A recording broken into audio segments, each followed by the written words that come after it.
I have no problem saying, like, when I get to that point, I know I'll be able to look back and go, yeah, that was a fun ride. That was an absolutely fun ride because, I do try to surround myself with creative pursuits. We talked about playing music.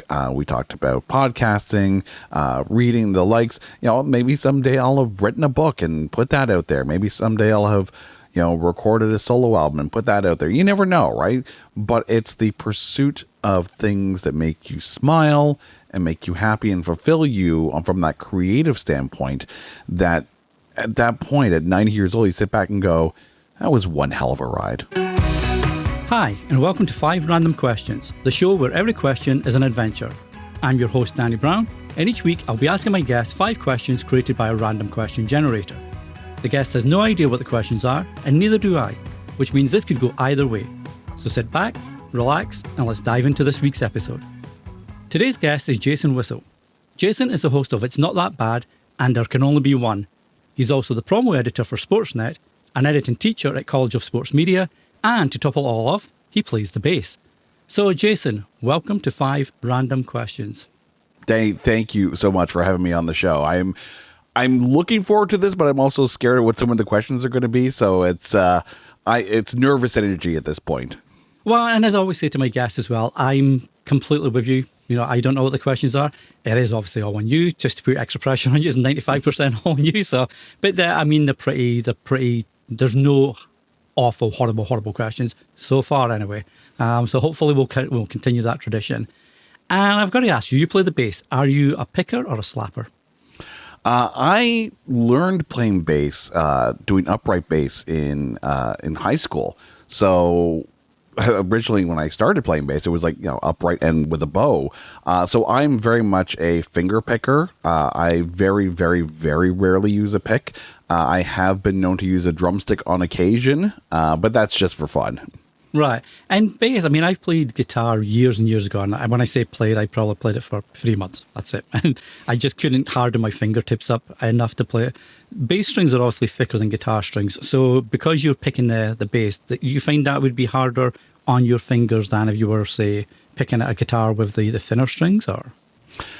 I would say it's a little bit easier just because of the thickness of it. But then again, I've also opened my fingers up on a string in the middle of a show and bled all over my bass. Oof. So I want to say it's easier, but it still hurts after a while, especially if you haven't played after a long time. And I've had stretches where it's like you don't play for like a year or two, and then you pick it up and it's like, oh yeah, I should have practiced before this. But it's a little bit of blood loss.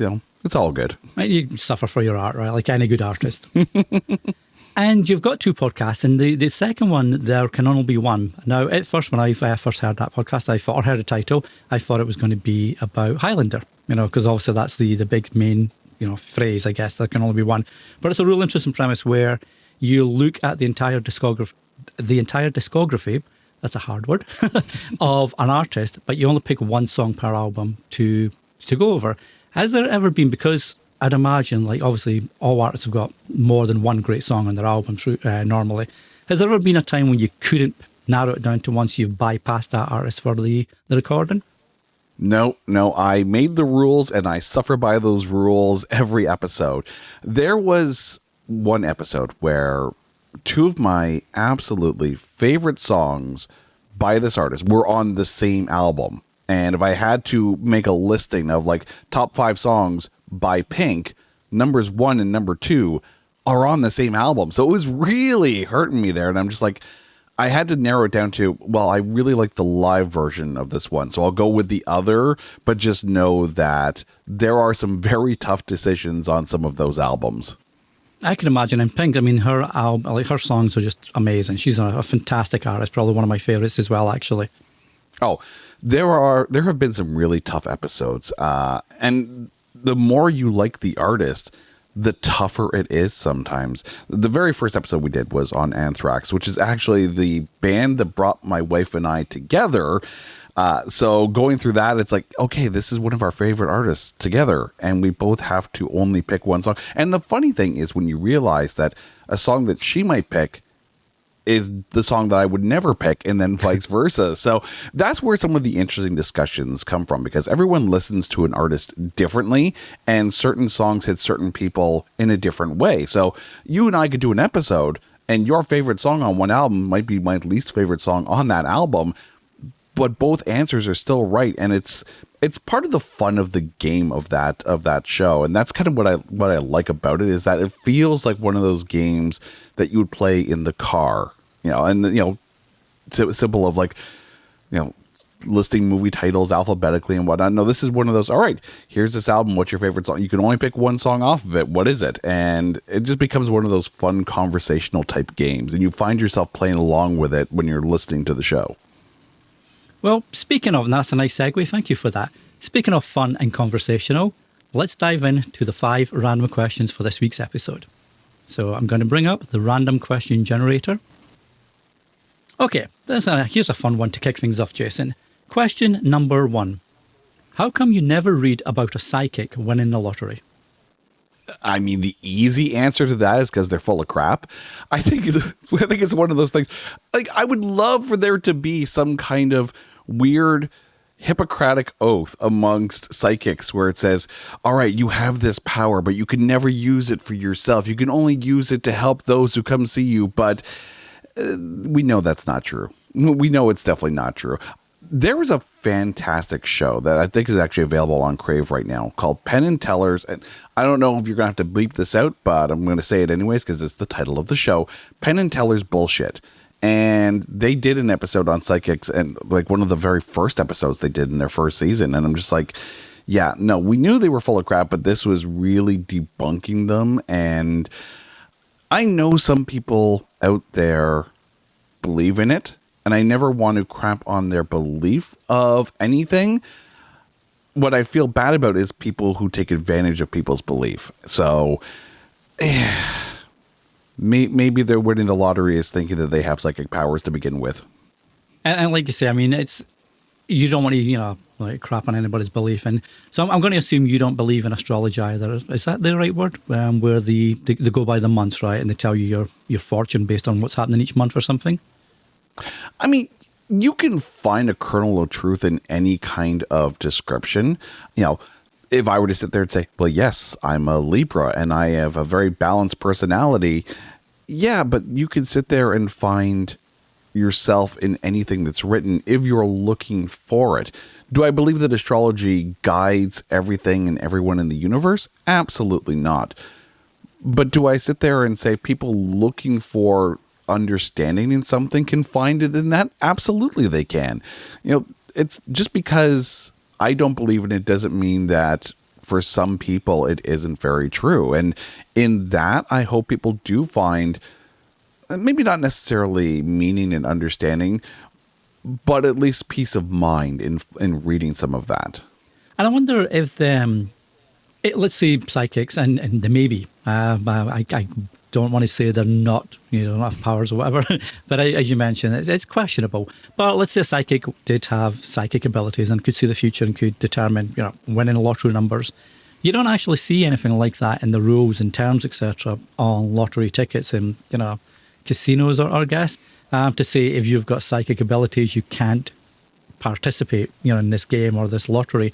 I wonder how that would be dealt with if a psychic did predict the 6 numbers, plus the bonus or whatever it is, if they'd actually try wheedle out of it, or, know what lottery companies can be like when it comes to big wins especially. I used to work at OLG, which you'll know being in Toronto, and they had lots of rules. If it was over 50,000, you had to go through all sorts of checks, before you could get the winnings. So I wonder if they'd have to do something like that. What do you think?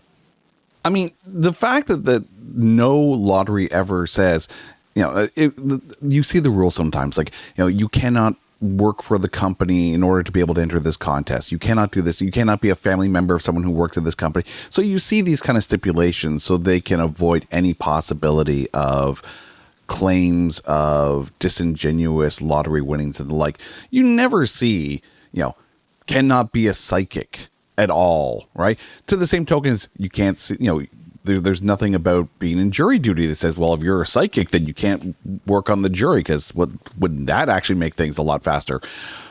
But the thing is, it would be fascinating. I would love to see a movie about that, where someone with a bona fide track record of proper psychic powers wins a lottery, and then the company tries to get out of it. That would be a fantastic comedy film, but it just doesn't happen in real life. But it'd be curious. If it was true, then you would see someone winning the lottery every single week.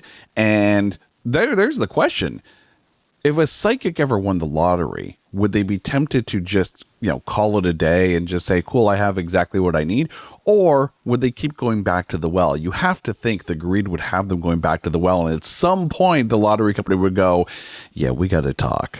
Yeah, you can't have the same person winning 5 million, 10 million every single week or once a month. If they don't want to be super greedy weekly, but going back, like you say, to take the winnings.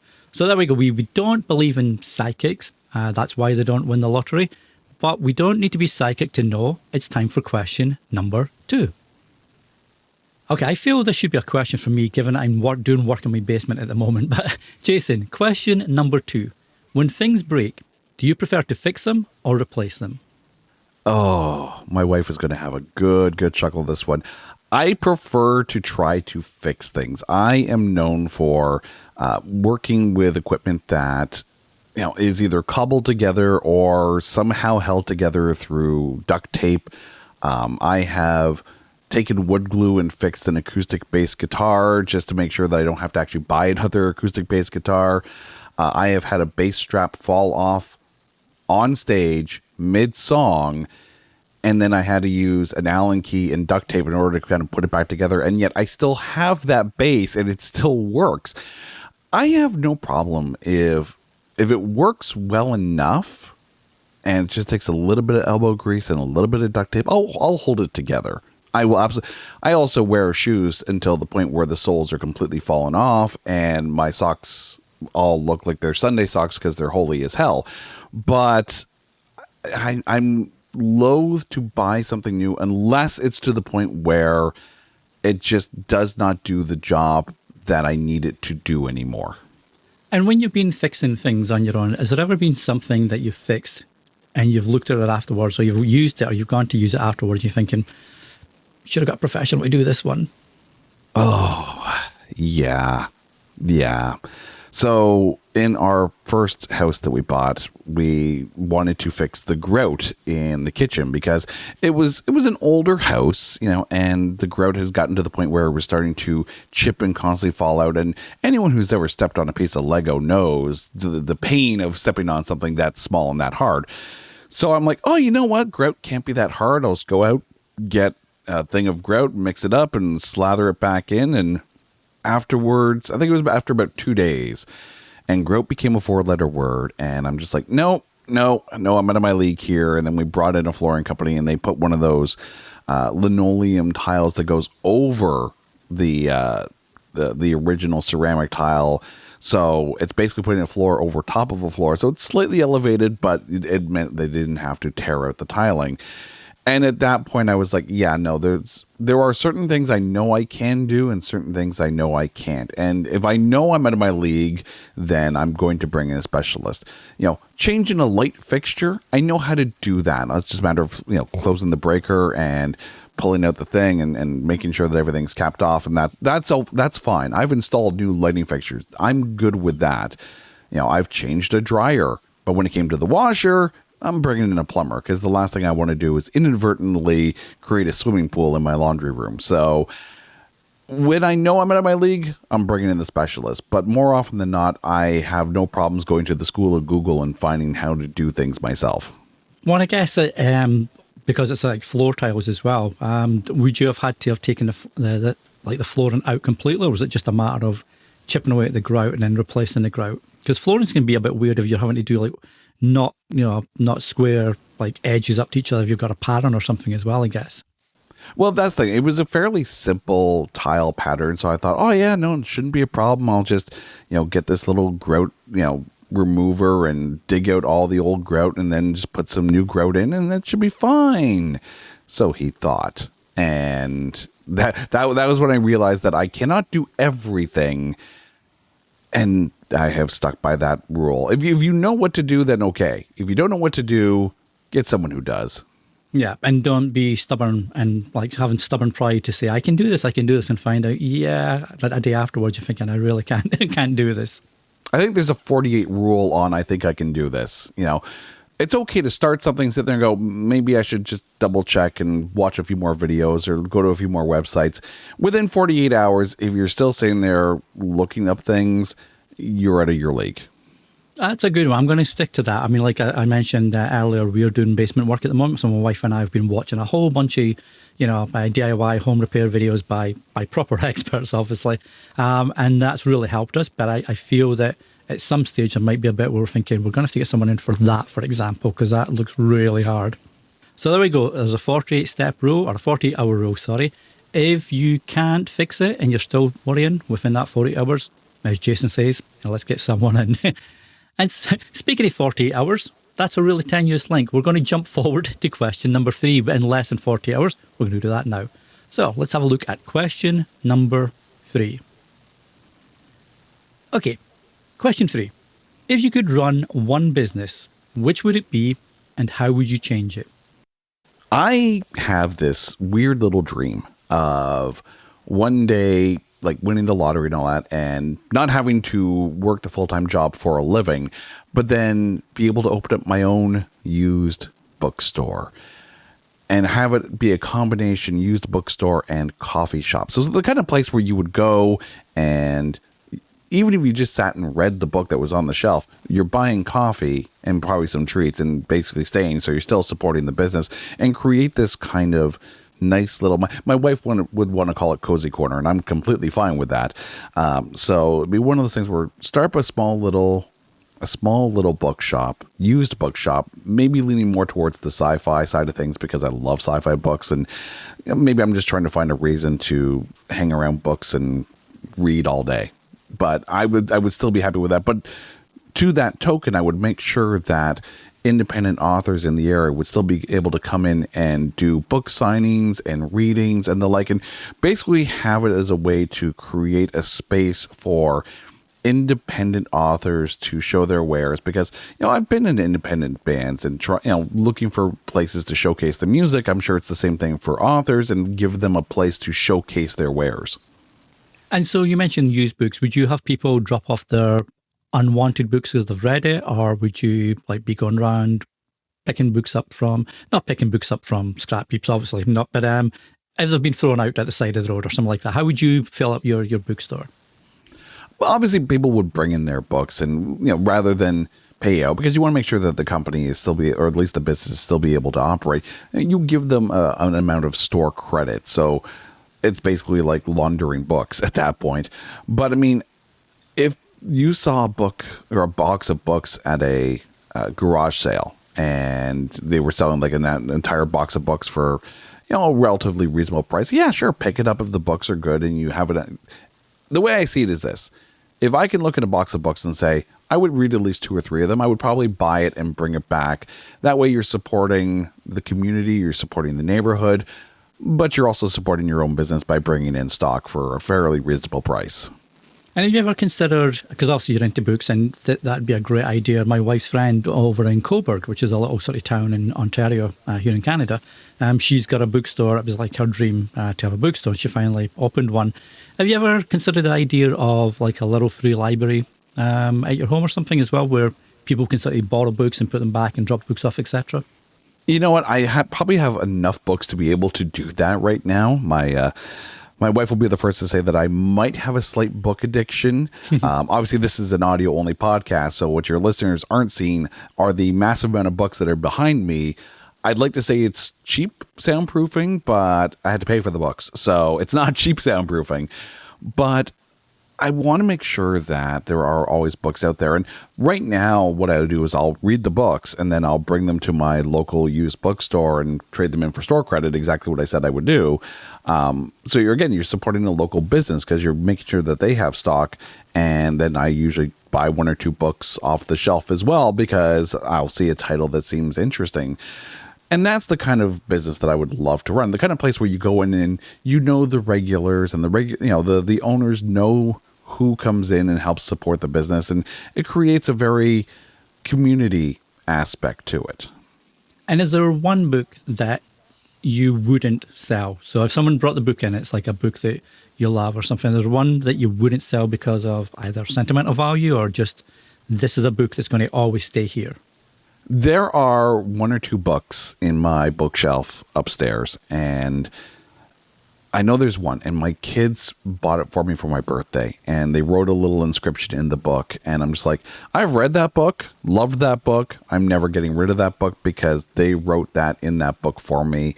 So no matter how many years go by, I will still hold on to that one. That's very nice. And it's like you say, you've got that when your kids, I don't know if your kids are grown up and they've left home now, if they're still at home with you, but when they do move on, they start their own, lives and families and that, you've always got that. It's always going to be there. So that's really nice, that. Oh, absolutely. And yeah, they're still here. They're still of school age. So one day I'm going to, see that book and open it up and go, I remember when they were here and whatnot. But it's true. It's a nice little sentimental thing. And that's the wonderful thing. Like if you buy a book for someone, write a little thing on the inside cover so they have a memento and a memory attached to it. That's really good. I'm going to remember that. I haven't never even thought of that. Like, I'll buy books. My wife's she's like you. She's a voracious book reader.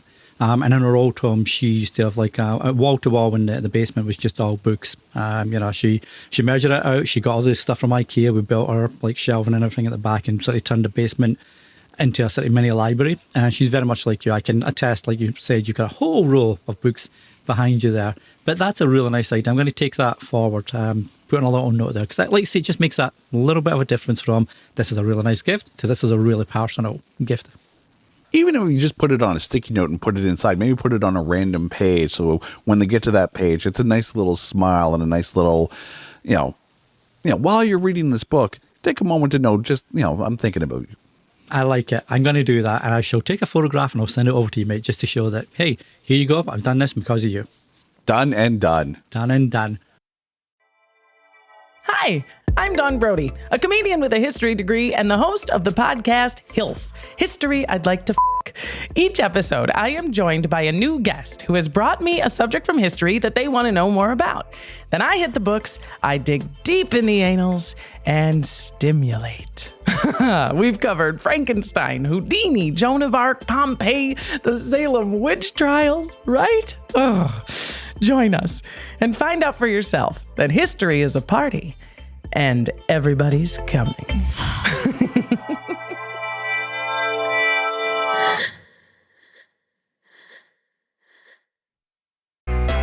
Hey there, Danny here.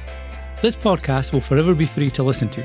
But if you enjoy 5 Random Questions and get value from the show and want to support it, you can either do that with a donation of your choosing or as a monthly supporter with a 5 Random Questions membership. Choose your preference over at 5randomquestions.com/support. And now, back to this week's episode.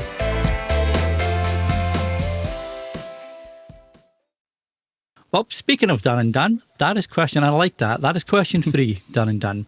So let's take a look at what's in store for question number 4.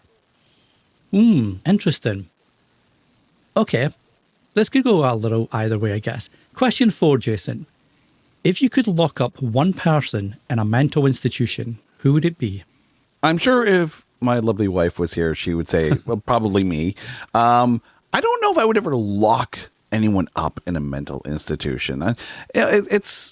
I love that places are there, like CAMH are there for people who need the help and whatnot, but I don't know if I would sit there and say I would lock up one person in a mental institution.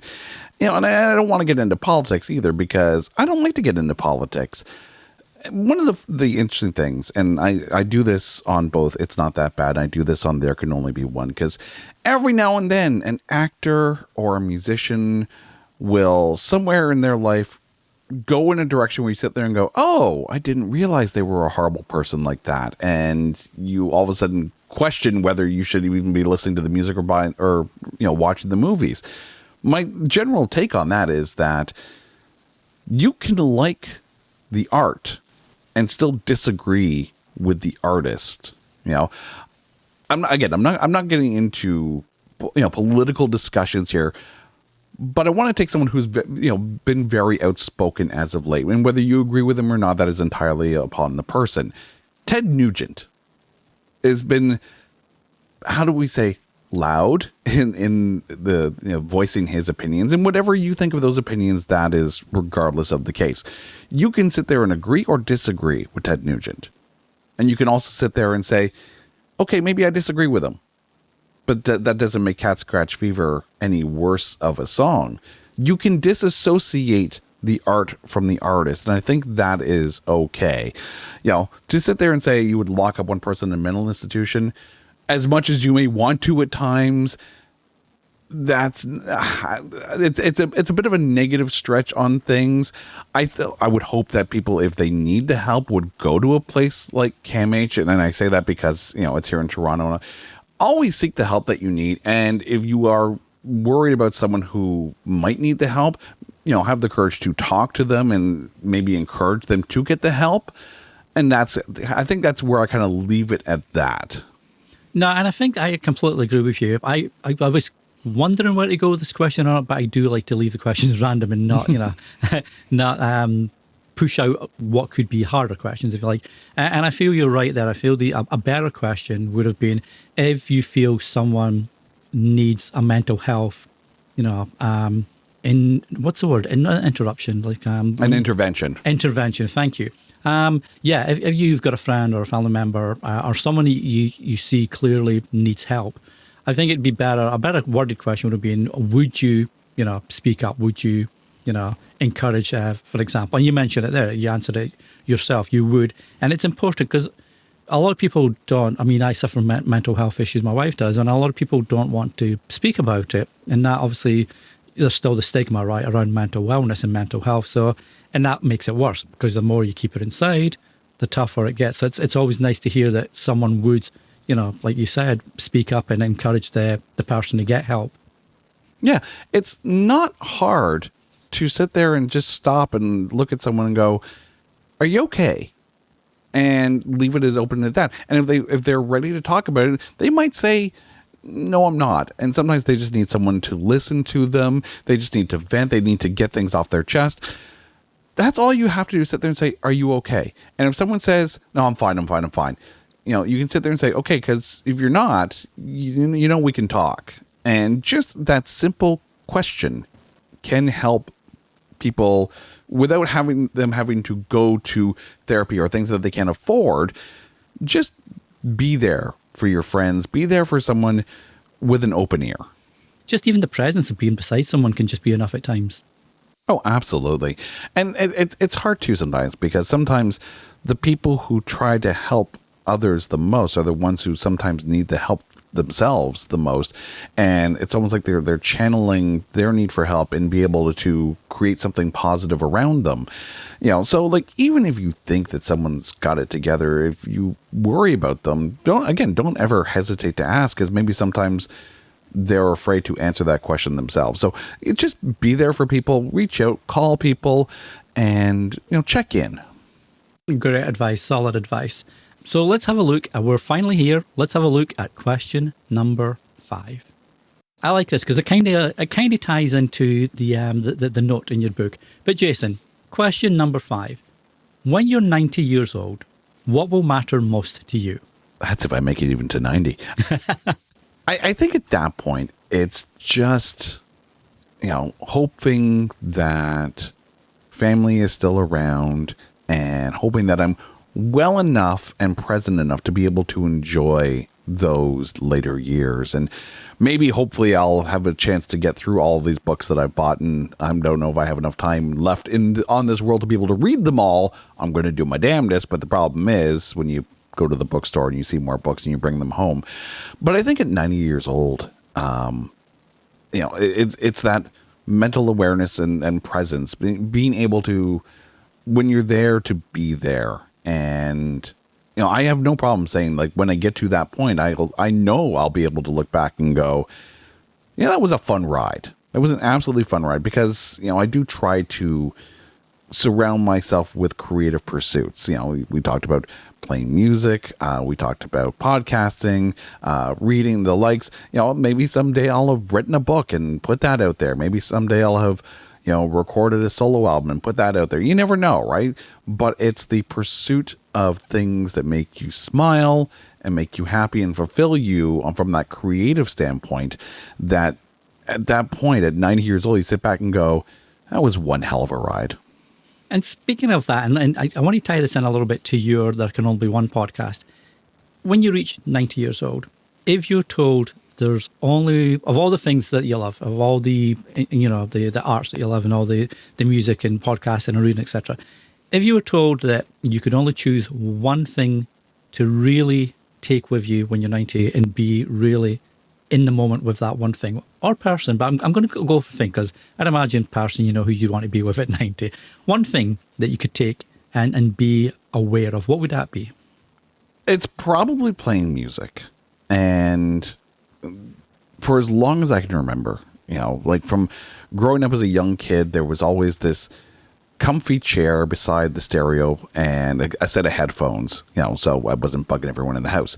So, just sitting in that chair and headphones on and listening to the albums that we had, and then listening to the radio, and then getting my own CD collection, and then learning to play music, and then playing live shows.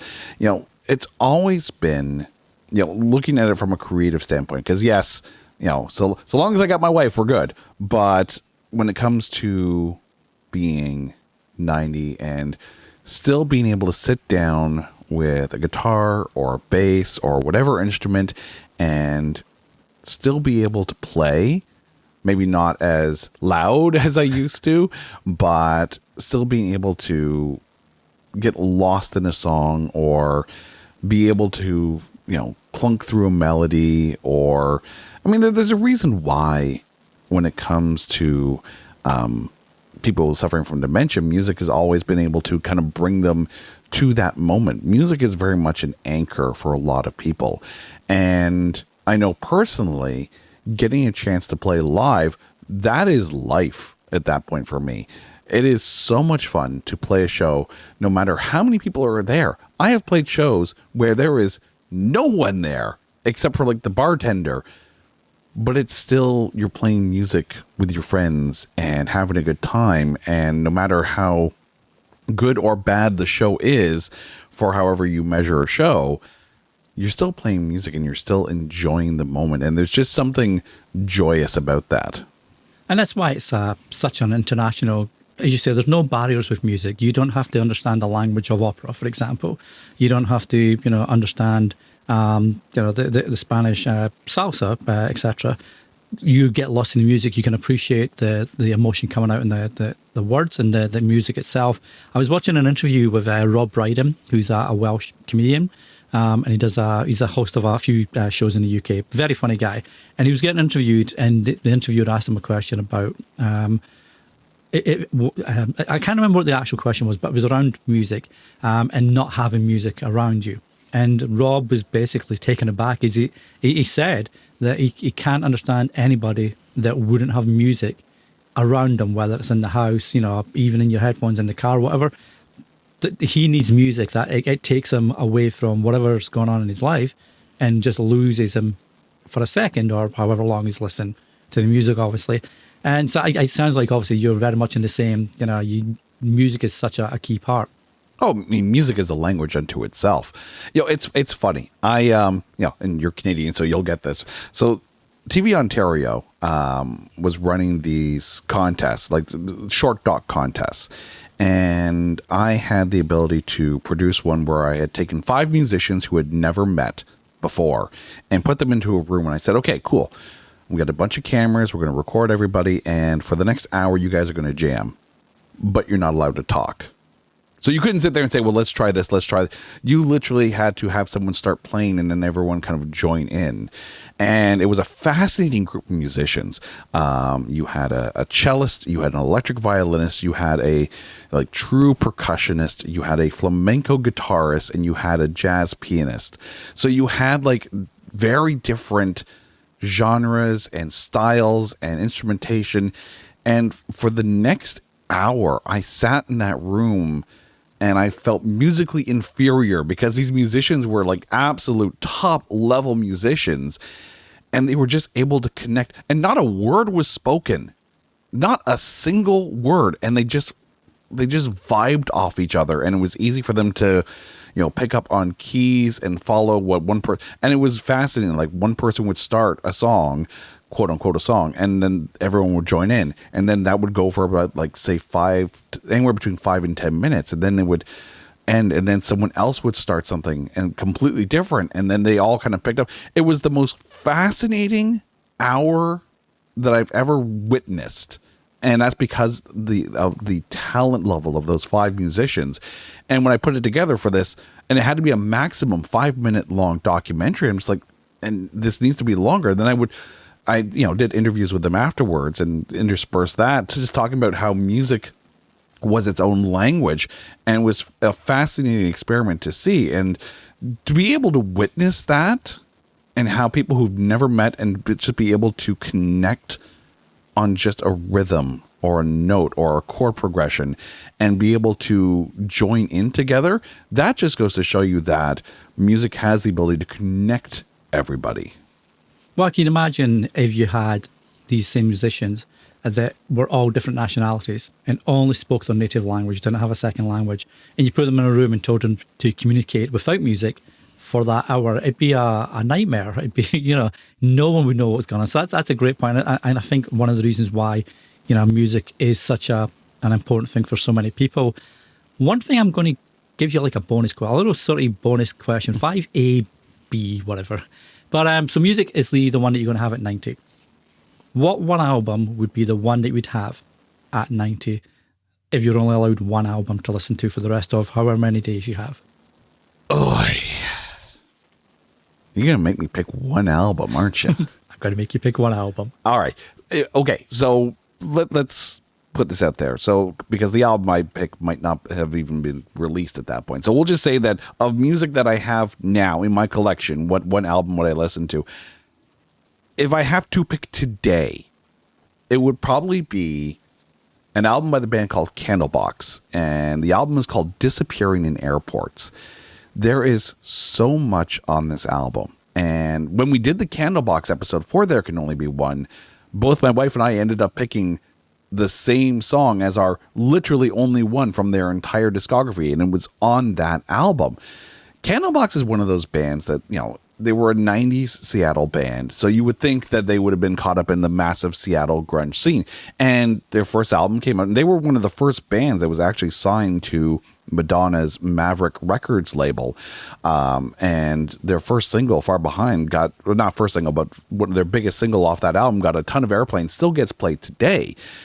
But after that, they didn't get the radio play, and they didn't get the attention that personally I felt they deserved, just because I thought they were one of the better Seattle bands in the 90s. And then they took a break, and then they came back where it was just the singer and basically a whole new band, but it was still under the Candlebox name. But some of the albums they were putting out at that point were fantastic.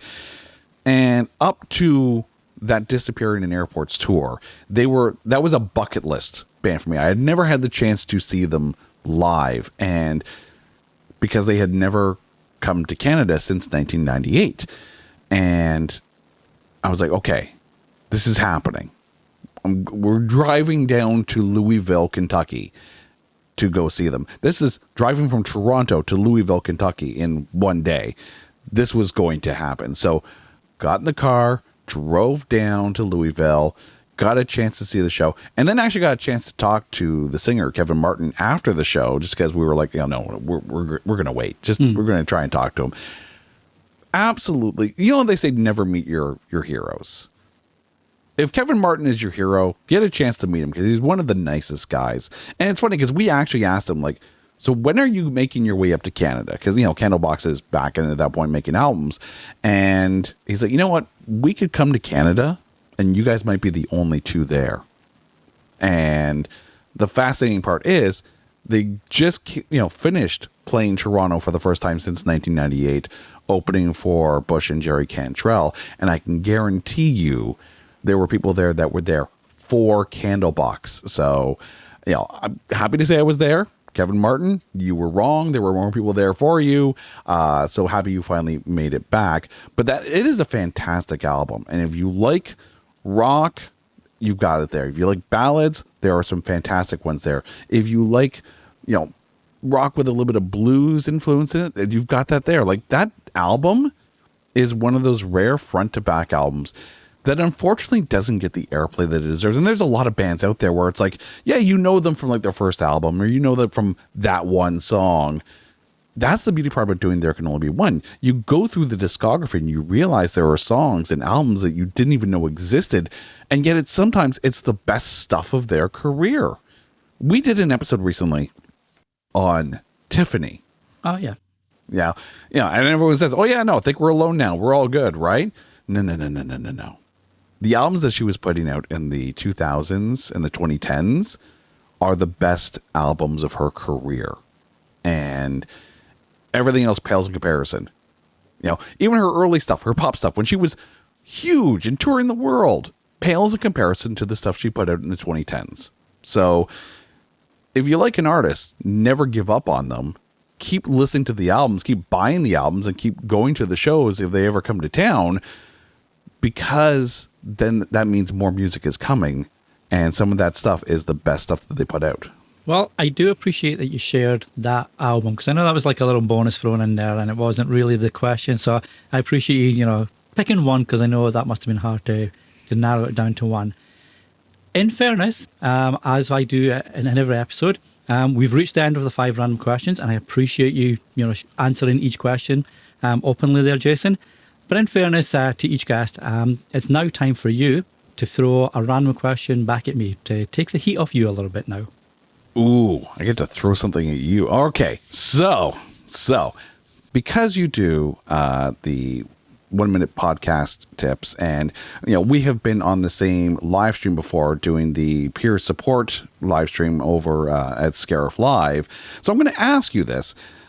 When it comes to putting out podcast tips, and when it comes to putting out things that you hope will, get people who are just starting their podcast journey, because, and I say this as a teacher as well, what aspect of it do you find helps people the most? Is it the technical side of things, or is it the analytics and background side of things, or is it simply the personal motivation? Because as I'm sure that you well know, when it comes to doing a creative endeavor like podcasting or like writing or like playing music, there gets a point where people look at things and go, why am I even still doing this? So what aspect of your tips do you find resonate the most with people? I think it's the part you just mentioned at the end there about the longevity, and pushing through when you think you look at the analytics and you've not got the thousands that everybody else says they've got. And I'm sure some do, some don't. A lot of people buffer their numbers, for sponsors, etc. But it's realizing that to do something, and especially something that you love, because when you start off, there's no money in it, and even if you got a year in and 2 years in, there might not be a lot of money in it still. Depending on what your goals are, how you're approaching it, etc. So I think the main thing that I try and put at least every few episodes or something, or when I'm speaking to podcasters at Captivate where I work, etc., or online at Reddit and stuff like that, it's just making sure that I have a plan and make sure that it's going to be a long slog. And slog's maybe the wrong word, but it's going to be a long journey or a long path that you're going to start. So realize that you're not going to have 1,000 listeners from day one. You're not going to have $1,000 per month sponsorship from day one. It is building, and continue to learn as you go. Learn about room treatment. You mentioned you've got room treatment for your books, which is great. So learn about room treatment, environments, recording, mic techniques, all that stuff, and just continue to learn, basically. So I think when I'm making episodes or speaking to podcasters, it's always getting that across. There's always something new that you can improve or do differently that might help you get an extra step on where you want to be, I guess. So I think that'd probably be it. Just like the longevity, and just knowing that you're going to hit bumps, and that's okay. If you want to take a break and come back to it. Yeah, do it. Do it for the sake of doing it. Don't just do it for, Don't do it because you think you're going to get call her daddy type money, because that was an insane contract. That's not going to happen to everybody. But if you have fun, do it. If you enjoy talking to people, do it. If you enjoy what you're talking about, do it. And that should be the sole motivation whatsoever. 100%. So I really appreciate you coming on 5 Random Questions today. For anybody that wants to check out both your podcasts, check out all the cool producing stuff you're doing, or maybe hire your band for a performance in their local venue, where's the best place to check these out and connect with you? Okay, so let me get the full list here. So if you want to hear me talk about really bad films, the unfairly maligned films, we do try to find the good things to say about them. You can find me on social media at Not That Badcast. If you want to hear me suffer through picking only one song per album, you can find that show on social media at Only One Cast. Or if you want to find it all in one place, you can go to the website at notthatbadcast.com. And as far as seeing me play live, I am in a band called Ever the Bridesmaid. You can find us at everthebridesmaid.com. We do have some shows coming up in the Southern Ontario area, so feel free to come out, see the show, dance a little, and say hi. Awesome. And as always, I'll be sure to leave all these links in the show notes. So make sure whatever app you're listening on, or you're listening to this online on the website, check out the show notes and I'll link through to all of these podcasts and links, etc. so you can check Jason out. So again, Jason, thanks again for appearing on 5 Random Questions. Oh, it's been my absolute pleasure. Thanks for having me on. Thanks for listening to 5 Random Questions. If you enjoyed this week's episode, be sure to follow for free on the app you're currently listening on, or online at 5randomquestions.com.